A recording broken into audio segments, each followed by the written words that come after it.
My name is Lee Delbridge. I want to tell you a story. It's a made up story.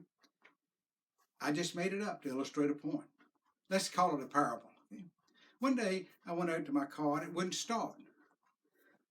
Just wouldn't touch, wouldn't do anything. So I said, maybe I need to wash it. It's pretty dirty. Maybe if I wash it, it will start. So I washed it, got that thing looking good. Boy, she was shiny. Got back in, stuck the key in, tried it, it wouldn't start. So, maybe tires a little old, they don't look too bad, but maybe if I replace all four of the tires. So I replaced all four of the tires, got back in, tried to start it, wouldn't start. Still the same thing, would not touch, wouldn't do anything. I said, there's a little crack in the back window back there. Maybe if I replace that window, maybe it'll start then. I replaced that back window, got back in, tried it, wouldn't start. I said, the car is 2 or 3 years old. Maybe if I replace the hoses and the wires under the hood. So I replaced all the hoses and all the wires. Had it looking good. Shut the hood, got back in, tried it, wouldn't start. That's what I meant. What am I going to do? My car won't start and I need my car. So I said, maybe I need to replace the battery. So I replaced the battery, got back in and touched it, started right up immediately. You see, I had found what the problem was. When I was trying to fix everything else that may or may not have needed fixing, if I wasn't working on the problem, I wasn't solving the problem. It's a made-up story. That didn't happen. It is just made up. But it illustrates my point. I know many Christians. They are Christians. I believe they're going to heaven when they die. But they are living miserable lives now. They don't have any peace. None. They're always upset. They're always upset. Never any. The peace of God is just not in their life. And if you talk to them, they're always trying to change somebody else.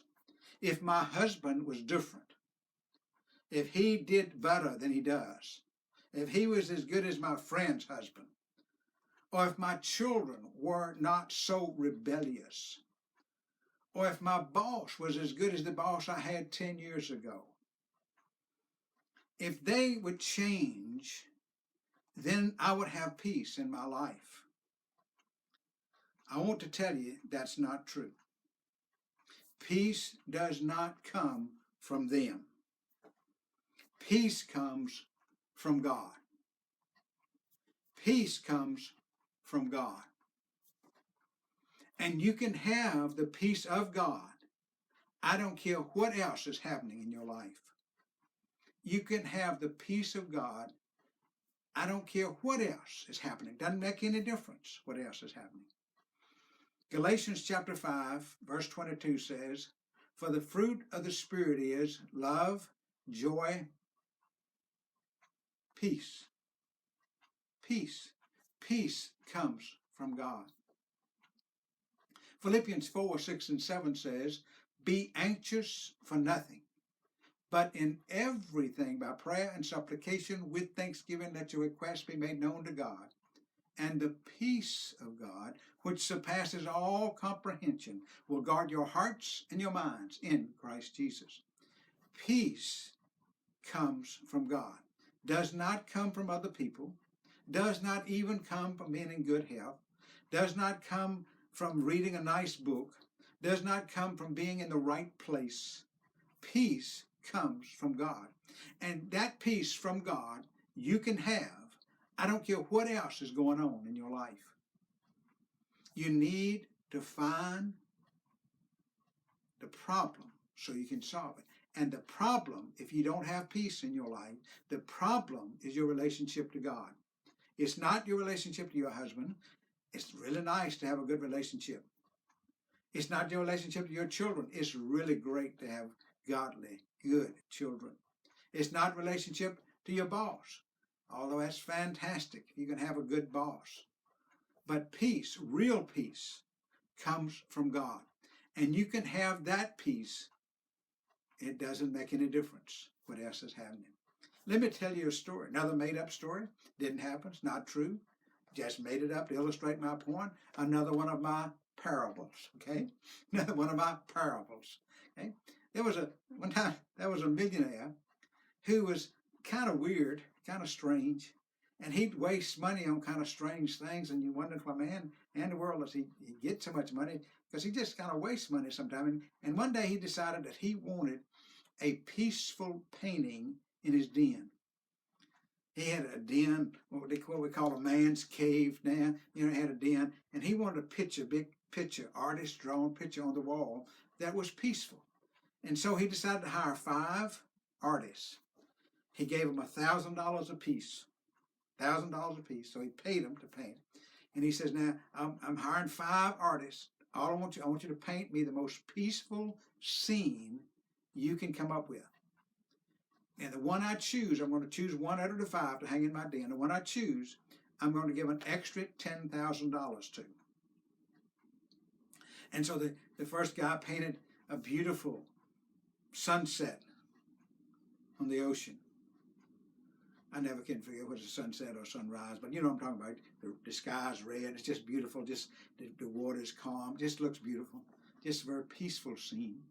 Another guy painted a mountain cabin, just a little cabin in the woods. He said, man, sometimes I'd like to just get away and be there for a few days, you know. And all 5 of them painted their picture and gave it to him.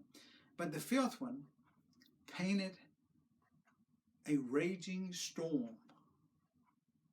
It was on the ocean, and the rocks, and the waters were hidden against the rocks, and you could almost feel the spray. I mean, it was a great painting. You could just look at the painting and almost feel the spray on your face from the water, just hidden the storm from the storm, hidden the rocks from the storm. And under the cleft of a rock was a bird sitting and singing. Storm all around, and the bird was singing. That's the painting that the millionaire chose. Peace in the middle of a storm. And most likely, if you're going to have peace, you're going to have peace in the middle of the storm. Where you get peace is from God. If you don't have peace, that's what you need to fix. If the battery is dead in your car, you need to replace the battery. Replacing the tires won't help. Replacing the windows won't help. Washing the car won't help. Putting on new wires, putting on new hoses, none of that will help. If the battery is dead, replace the battery. If you don't have peace, work on your relationship with God. You say, well, Lee, do you have peace all the time? I'm afraid not. I let those other people and those other circumstances and health and all kinds of things get to me, and sometimes I don't have peace.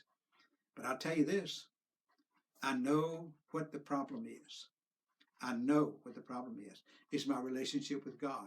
And if that relationship is right, I have peace no matter what. I have peace. My boss can be terrible. I can still have peace. My husband or my wife can be absolutely terrible. I can still have peace. My children can be in drugs and difficulties and all that kind of stuff, and I love them, and I want to change them, and I want to help them, and I'll do everything I can do. But for me to have peace, I got to work on my relationship with God. That's where peace comes from. But the fruit of the Spirit is love, joy, peace. That's where it's come from. Be anxious for nothing, but in everything by prayer and supplication with thanksgiving, let your requests be made known to God. And the peace of God, which surpasses all comprehension, will guard your hearts and your minds in Christ Jesus. If you don't have peace, you need to work on your relationship with God. Changing your boss, leaving your husband, trying to change your children, they're not going to help. All those things are good. You ought to work on those things. You ought to try to fix those things. You ought to try to make them better. But if you want real peace, work on your relationship with God. And when you don't have peace, you know where to go to solve it. If the battery is dead, replace the battery. Okay? If you don't have peace, work on your relationship with God.